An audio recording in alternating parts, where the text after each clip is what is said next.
पूजन सामग्री भी देख लें। आप सरस्वती माँ के साथ आप गणेश भगवान की भी पूजा अवश्य करें। इन पर दूर भी है, समी पत्र है, लाल पुष्प है, ये सब चीज़ चढ़ाएं।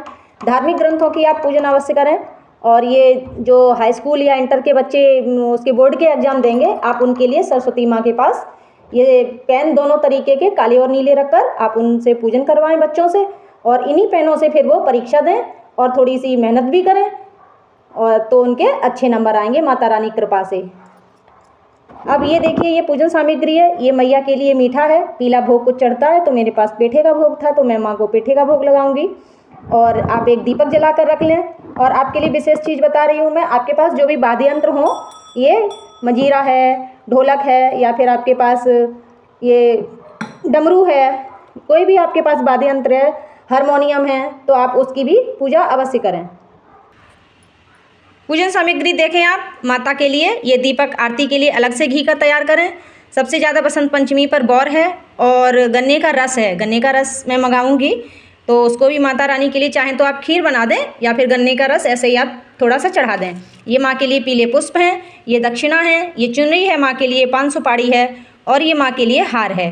तो आप इस तरीके से सभी सामान देख लें और मंगाएं। आरती के लिए कपूर है, कलावा है, ये सभी गणेश भगवान पर और माता सरस्वती पर चढ़ाया जाएगा।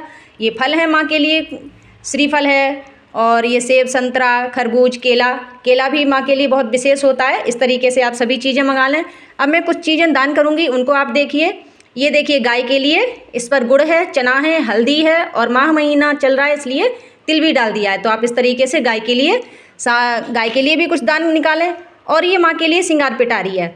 ये देखो, माँ के लिए पीली चूड़ी आप श्रृंगार में अवश्य रखें। लाल चूड़ी तो हम शेरों वाली मैया आप चढ़ाते ही रहते हैं, तो आप पीली चूड़ी चढ़ाएं। सरस्वती माँ को पीली चीज़ें ज़्यादा पसंद है।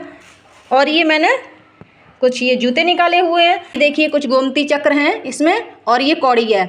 हमारा नवरात्रि का भी दिन चल रहा है, इस समय नवरात्रि चल रहे हैं, गुप्त नवरात्रि चल रहे हैं, तो आप कुछ इसमें कौड़ी रख लें और ये गोमती चक्र रख लें, और सरस्वती माँ के श्री चरणों में रखकर आप इसको पूजा स्थल में रखें। दिन भी बहुत शुभ पड़ रहा है, शुक्रवार है, तो आप इसको अवश्य रखें और रोज़ इसका धूप दीप करते रहें। और आप इसे वर्ष भर रखें, और वर्ष के बाद आप इसको जल में प्रवाह कर दिया करें। ऐसी चीज़ें आप जब भी रखा करें तो आप उनको जल में प्रवाहित कर दिया करें। हम मैया को मोर पंख भी चढ़ाएंगे और बच्चों को दे देंगे, जो वो अपनी उसमें पुस्तक में रख लेंगे। पुस्तकों की पूजा हम कैसे करेंगे, इनके जो बच्चों की पुस्तकें, ये देखिए और भी नीचे रखी हुई हैं, हिंदी की और संस्कृत की पुस्तकें, आप उनका पूजन करवाएं। फूल है, धूप दीप है, तिलक है, अक्षत है, इन सभी से पुस्तकों का पूजन करवा दें बच्चों से। पूजा का मुहूर्त सुबह 7 बजे से और 12 बजे तक है। आप आराम से पूजा करें।